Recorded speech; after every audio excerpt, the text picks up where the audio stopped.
Welcome to Massive Beers. My name's Matt. We do the beer stuff here. Jersey beers. Jersey. My home state where I was born, where I live currently. Kane Brewing. Love me some Kane. Done a ton of their beers review-wise. Interviewed Michael Kane, not just on my podcast, but also did like a tour, video tour. Brewery's quite a bit different than when I originally did that tour several years ago, but you're more than welcome to check that out on the channel. This is their Ghost Rainbow. This is a pale ale, 5% alcohol by volume. You know me. When I talk about my favorite, like, crusher, great hazies, especially the low ABV variety, Sneak Box is up there for me. That's their 5.4% hazy pale.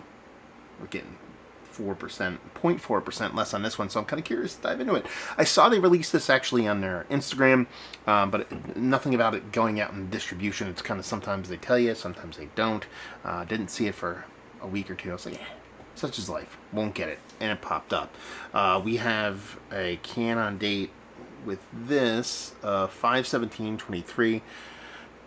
It's only about 10 days old, so definitely 2 weeks didn't go by, unless they can it on a different date. But anyway, we're gonna give it a review. Gonna see what's what. Yeah, watch myself a little bit of NBA Finals. I am not a huge NBA fan as far as just watching games in general, but when it comes to the finals and whatnot, I kind of get into it. So yeah, label-wise, it is what you expect from Kane. It's kind of that pattern they do, just kind of changes verbiage and coloration. So yeah, it's very much Kane. You know it from a distance.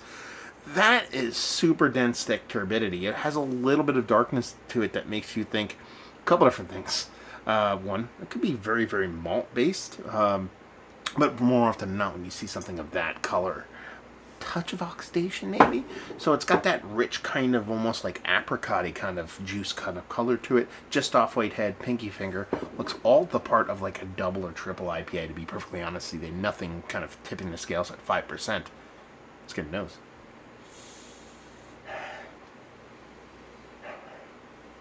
Yeah, I'm not that you typically get a ton of oxidative notes on the nose, especially when it comes to a relatively fresh IPA. Being that it's 10 days old, I'm kind of thinking might not be the case here. What you're getting is just bursting at the seams, kind of fruit juiciness with this nice kind of malt base to it. It might be a little bit of a malt-driven beer more than anything else, but it has this nice kind of tropical fruit leaning with a little bit of citrus, heavily kiwi, kind of mango-y kind of vibes to it. Comes off super dense.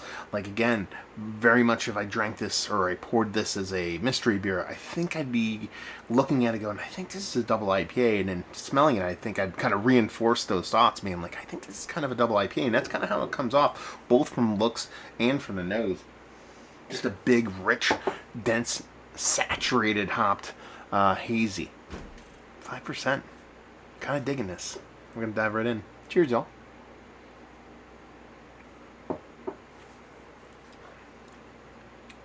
Okay.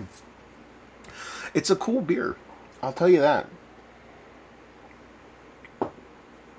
It's got this weird little thing where it has a full, lush mouthfeel right at the get, but finishes kind of quick and thin a little bit. I'm not going to call it a thin beer because of how lush and rich it is on the get. When you go to swallow it, it kind of all dissipates, and it's kind of a weird thing. I've never really experienced it much that before in like hazy IPAs. It's one or the other. It just doesn't kind of shift like that typically. Everything in the nose that you think it's going to be there actually does come off in the beer. Zero oxidation here. It is actually really malt driven to the point where I'm getting like almost like a nutty malt to it. Like sometimes with like old school beers, not even old school beers, like nutty beers, like hazelnut, rogue hazelnut, stuff like that, you get that nut characteristic. And those nut forward beers, it kind of has that kind of thing going for it, but from a malt base, I kind of dig it, to be perfectly honest with you. As far as the hop portion of the show here and how the beer kind of shows in that way, it definitely gives you what you get on the nose, just not nearly as big as you thought it would be. Again, looked super turbid. It looked and smelled robust and big, so I think you're getting an appropriate 5% level here, but you're kind of tricked. Your brain is kind of, okay, I think I'm going to get something closer to 7-8%, and while it does drink bigger than 5, it just stops short of what you kind of expect on a nose, especially if you're doing this again as a blind kind of mystery beer. I think it would kind of throw you for a loop a little bit. But it has that full, lush, silky mouthfeel. Finish is a little bit thin, but not thin, just a little bit thinner than what you'd expect, especially how the beer kind of starts off with. There's really kind of like, let's drop out all the bittering we possibly can in this beer. I think there's so much hops in, you still get a residual kind of soft graininess across the portion of the show, but it is leaning heavily into that kind of New England traditional drop out all bitterness. Let's deal with the hops and get fun from there. And that's where you get that kind of tropical fruit portion of the show with that dollop of citrus that's leaning more kind of like pineapple. It's less sweet than you expect, no-ish Sherlock. It is 5% hazy. It's not going to come off crazy sweet or overly sweet, but it's a really fun beer. I mean, you're talking about that 5 and below level as far as just oomph and bigness and those kind of beers. This is kind of a leader in the clubhouse. I mean, I'm still team Sneak Box. I think that beer is a nice balance between new school hazy with a nice kind of fun bitterness to it. So that beer's always going to kind of be like on a rotation for me and something I'm really going to dig. But as far as a low ABV hazy from a brewery, I think this is one of the kind of more underrated hazy producing breweries, especially here on the East Coast. There's a ton of them, a lot of people freak out on them. I think Kane actually kind of gets, not bad rap, but people don't talk about their hazy game as much, and I think it's done quite well. This is one of the cooler offerings they've had because it is dipping into that 5%, sub 5 and sub 5% level kind of ABV, and it just the density of it, the richness of it, what it gives you on a nose, and what it follows through with on a taste. Well, even though I said it, finishes a little bit thin, it's a little bit smaller than you come to expect. It looks like a big beer, and it smells like a big beer, so you kind of expect a little bit more. But once you kind of remember that you're dealing with a 5% hazy IPA. Pretty damn good stuff. Yeah, I'm digging it. I like it. Glad I picked it up. Let's put it that way. So yeah, I'm not sure what else to say other than I'm a fan. You give this to me, like I said, you say, hey, you can have one beer. You have this or a Sneak Box.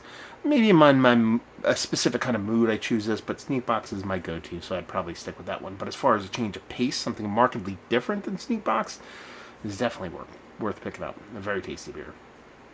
Kane, let's talk about him. Have you had this beer? If you had this or any version of it, I don't know if they've made it previously. Let's talk about it down there. Have you been to the brewery? Have you had their beers? What do you think about the brewery in general? All that fun stuff down there. Other than that, what else? Oh, Mount Rushmore status. 5% and below hazy pales. It's outside looking in Mount Rushmore status, but definitely in a conversation.